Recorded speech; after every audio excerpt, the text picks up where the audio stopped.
जे बेल मोननो गोनांमोन दिनै मा थासारियाव जाखो? नंगौ थारैनो दिनैहाय थांनाय 24 तारिखआवमोन मोनसे 24 तारिखआ केन्सेल जानानै दिनैनि डेटखौ लानाय जादोंमोन 5 जुलाइखौहाय नाथाय दिनै हियारिं जाबाय हियारिं जानानै दा अर्डारा 3 तारिखआव होनाय जागोन मानो होननानै बुङोब्ला बेयाव रेकर्डआ जोबोद बुरजा रेकर्डखौ हयथ' बिथांमोना नायगोन शर्मिला मेडामा एसुरेन्स होदों जे फैगौ 3 तारिखआव बिथांमोना बेल मोननो हासिगोन दा बेखौनो फोरमायदों जे दिनै हियारिं जाबाय आरो अर्डारा 3 तारिखआव होनाय जागोन थ' बेनिखायनो जों आसा खालामदों 3 तारिखआव बिथांमोना गमामायैनो जोङो उदां अख्राङाव बिथांमोनखौ मोननो हासिगोन आरो जों लोगो मोननो हासिगोन नाथाय बे सानसेखौ धैर्य हमनो थाखाय जों गासैखौबो न'खरनिजों लोगोसे गासै बर' रायजो राजाफोरखौ खावलायबाय गोजोन्थों। गोलाव समनि उनाव जिहेतु बिथांमोनखौ बेल मोननायनि मोनसे बा बेल मोननो थांगासिनो दं मा बुंगोन? नंगौ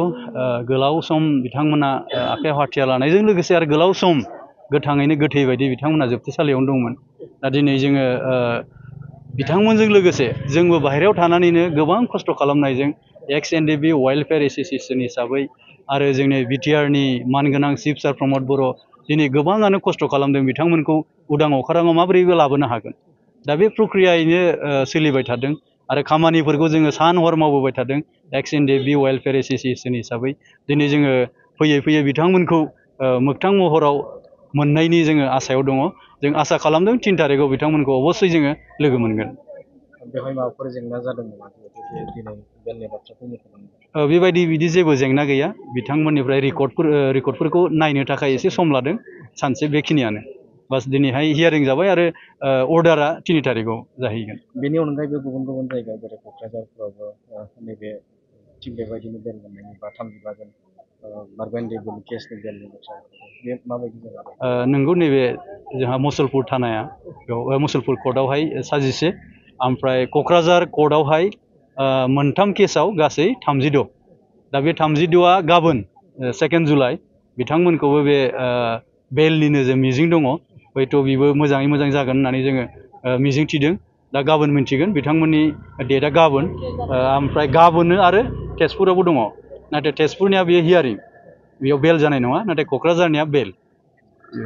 गोजोन्थों। बेसेबां आसाबादि? हपफुलि जोङो बहुद आसा खालामदों मानो होननानै बुङोबा गोबां सम जोङो डिसकासआव थाबोबाय आरो माखासे गाइडलाइनफोरबो फैनानै दंफैखायो जोङो बेनिखायनो आसा खालामदों 2 जुलाइआव। न'खरनि सुबुंफोरखौ मा बुङो गार्जेनफोरखौ? दिनै गोबाव सम बिथांमोनाबो न'खरनि गार्जेन हिसाबै नेबोबाय सासे बिफाया सासे फिसालानि मोखांखौ नुनो थाखाय जोबोद आसा खालामनानै दङ गोबां खस्थ' खालामबाय सासे गथ' उन्दैफ्रा सासे बिफाखौ न'खराव मोननो थाखाय दाव अननो थाखाय जोबोद नेनानै दङ बेनिखायनो जोङो